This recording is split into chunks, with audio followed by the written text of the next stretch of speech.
नमस्कार दोस्तों, आपका एक बार फिर से स्वागत मेरे इस YouTube चैनल पर। दोस्तों, चैनल को सब्सक्राइब करना ना भूलें और बेल आइकन अवश्य दबाएं। और सबसे बड़ी बात, प्लेलिस्ट में जाकर मेरे सभी पुराने वीडियोस देखें जो आपको निश्चित ही अच्छे लगेंगे। तो दोस्तों, पुस्तक समीक्षा कार्यक्रम में मैं लाई हूँ आज एक नई पुस्तक, स्मृतियों की उमड़ती घटाएं। आप देख सकते हैं और आप समझ ही गए होंगे कि ये प्रोफेसर रूपदेव गुण जी द्वारा रची गई है। रूपदेव गुण जी की आप फोटो देखिए। किसी परिचय के मोहताज नहीं है, मैं बता देती हूँ। यह संस्मरण की पुस्तक है। हार्डबाउंड में 2021 में प्रकाशित हुई है। मोनिका प्रकाशन दिल्ली से प्रकाशित हुई है। 400 रुपए की है। पृष्ठ 119। थोड़ा सा परिचय देना चाहूंगी प्रोफेसर साहब के बारे में। गांव नरवड़ा, लाहौर, पाकिस्तान में जन्मे, सिरसा निवासी। MA हिंदी और पंजाबी में, PhD मानद किया है। 34 वर्ष राजकीय नेशनल कॉलेज सिरसा में प्राध्यापक रहे हैं।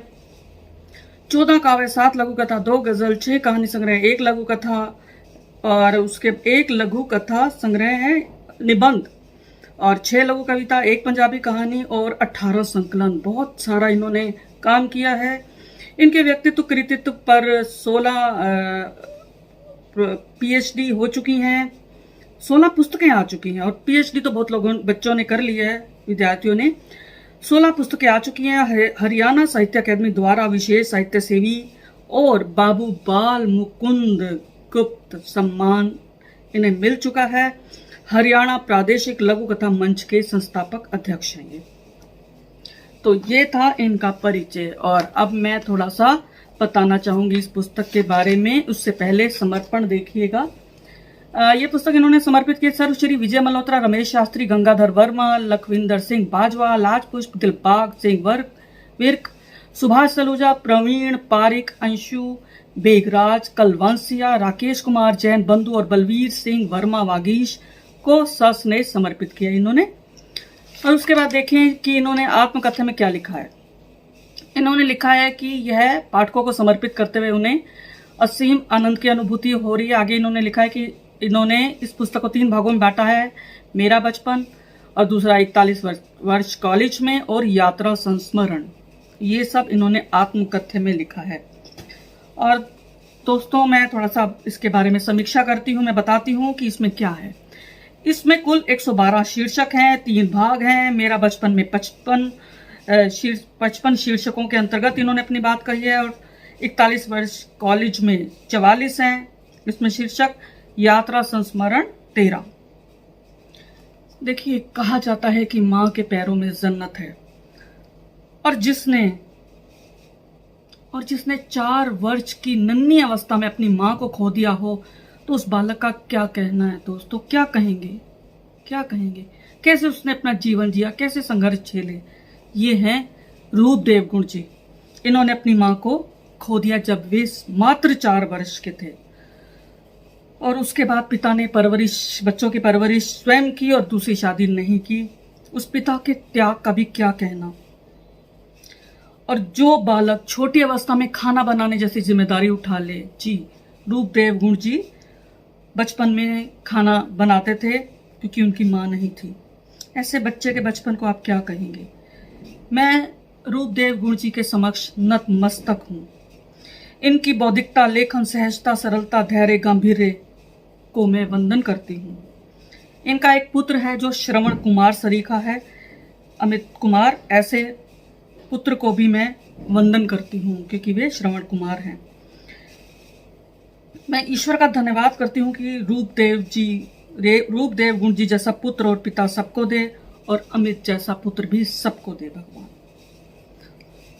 आज के युग में त्याग, समर्पण, जिम्मेदारी, प्रेम, निस्वार्थ भाव, ईमानदारी, ये सब गुण जैसे गायब ही हो गए हैं।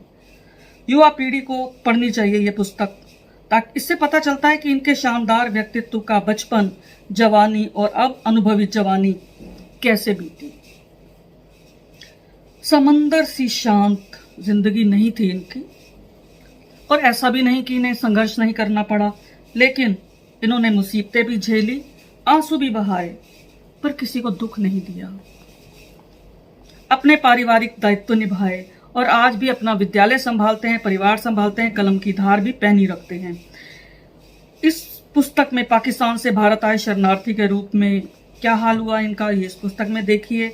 इसके माध्यम से हमें बंटवारे की त्रासदी का पता चलता है, कैसे औरतों के कानों से लोग सोना काट रहे थे और इनके चाचा जो तड़प रहे थे लोग, उनके मुंह में पानी डाल रहे थे। देखिए, सोच अच्छी हो तो ऐसे व्यक्ति को परिवार भी अच्छा मिलता है, और संगत अच्छी हो तो सब कुछ अच्छा होता है।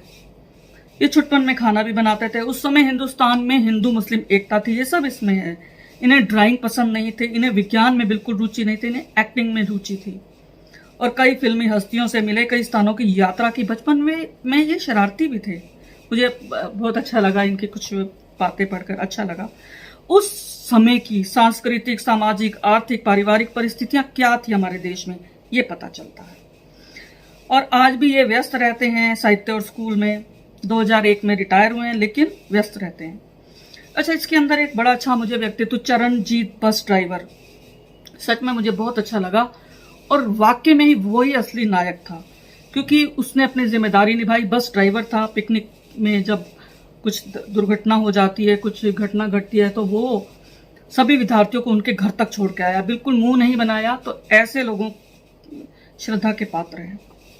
संस्मरण छोटे छोटे हैं, तो आत्मकथा में तो विस्तार होता है, तो मैं इनको संस्मरण ही कहूंगी, क्योंकि वे एक पैराग्राफ में भी सिमटे हुए हैं, बहुत सारे ऐसे। तो दोस्तों, ये थी इस पुस्तक के बारे में। अब मैं आपको कुछ पढ़कर सुनाऊंगी जो बहुत जरूरी है। देखिए, फ्लैप पर सबसे पहले लिखा है कि वाघा बॉर्डर पार कर हम अमृतसर पहुंचे। वहां से मजीठा होते हुए हम गांव भीलोवाल गए। वहां मेरी माताजी का देहांत हो गया। उस समय मैं 4.5 वर्ष का था। वे क्षण अभी मुझे याद है जब उनकी अर्थी ले जाई गई शमशान घाट में। मैं शमशान घाट में बैठा था। आंधी चल रही थी। हवा को रोकने के लिए घर से खाट मंगवाई गई थी। देखिए, एक बच्चे के मन पर कैसे बीता होगा, उसने कैसे संभाला होगा। मेरे लिए तो कल्पना करना भी मुश्किल है ये। और अब मैं आपको सुनाती हूँ। पृष्ठ 46 पर एक बड़ा अच्छा लिखा है, मुझे जो अच्छी लगी। नोहरिया बाजार के आगे कुछ दूरी पर शमशान घाट था। हर रोज 1-2 अर्थियां यहां से गुजरती थी, मैं देखता रहता था। उन अर्थियों में मेरे ऊपर प्रभाव पड़ा। मेरे दिमाग में यह आ गया कि मैंने सदा इस संसार में नहीं रहना है। बस यह बात मेरे भीतर घर कर गई, और इस कारण मैंने कभी किसी प्रकार का लोभ नहीं किया और हर गलत बात से बचने की कोशिश करता रहा। दोस्तों, देखिए, जो कर्म है वो हमेशा साथ जाएंगे, और जो आत्मा है वह हमेशा यहीं रहेगी। शरीर ने मर जाना है तो क्यों ना अच्छे काम करके अपने कर्मों को संवार लिया जाए। और एक और 71 पृष्ठ पर मुझे अच्छा लगा, एक दृष्टिकोण उसका नाम है, एक पैरा ही है। इन्होंने लिखा है कि एक बार मैं बहुत बीमार हो गया। मुझे ऐसा लगा जैसे मैं मृत्यु के निकट हूं। मैंने अपने पिताजी से कहा कि मुझे लगता है अब मेरा देहांत हो जाएगा, किंतु आपके चेहरे पर तो मैंने दुख दर्द के भाव नहीं देखे। तो पिताजी ने क्या कहा? उन्होंने कहा, सांसारिक रूप से तुम मेरे पुत्र हो, क्या मैं तुम्हारा इलाज नहीं करवाता? मैं डॉक्टर के पास तुम्हें नहीं लेकर जाता, घर पर भी तो डॉक्टर को बुलाता हूं, लेकिन यह पिता के नाते मेरा कर्तव्य बन रहा है जो मैं कर रहा हूं। बाकी तुम मेरे क्या लगते हो? तुम भी एक आत्मा हो, मैं भी एक आत्मा हूं। हम सब ने एक दिन यहां से चले जाना है। फिर यह मोह माया वाला फंदा क्यों? मैं उनका उत्तर सुनकर बड़ा हैरान हुआ, किंतु जिंदगी के प्रति एक बढ़िया दृष्टिकोण मुझे उस दिन मिल गया। मैं एहसानमंद हूं पिताजी का। देखो, कितनी दार्शनिकता की बात कही पिताजी ने। कर्तव्य तो निभाना है ना, पर यह भी नहीं भूलना कि सब अलग अलग हैं।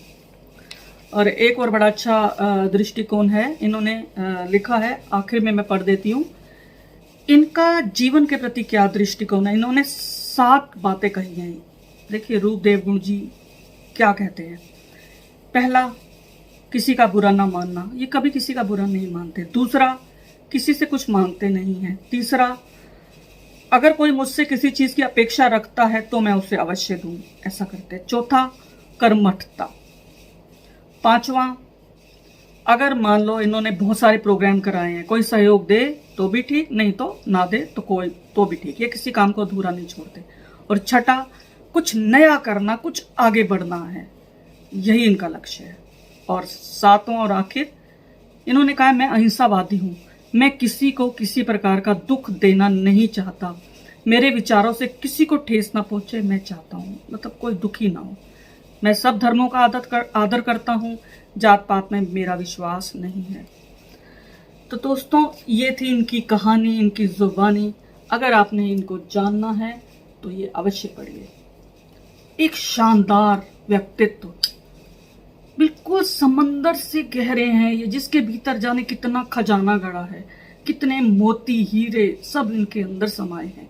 इनका व्यक्तित्व इतना शानदार है, इनके कृतित्व की तो मैंने खूब किताबें पढ़ी हैं। तो एक बार फिर से मैं बधाई देना चाहूंगी रूपदेव गुण जी को कि ये एक साहित्यिक जगत पर इनका एक बड़ा एहसान है, क्योंकि बहुत सारे लोग इनके बारे में जानना चाहते हैं, इनके बचपन के बारे में। इन्होंने बड़ा अच्छा काम किया, ये सब एक पुस्तक के रूप में लिखकर।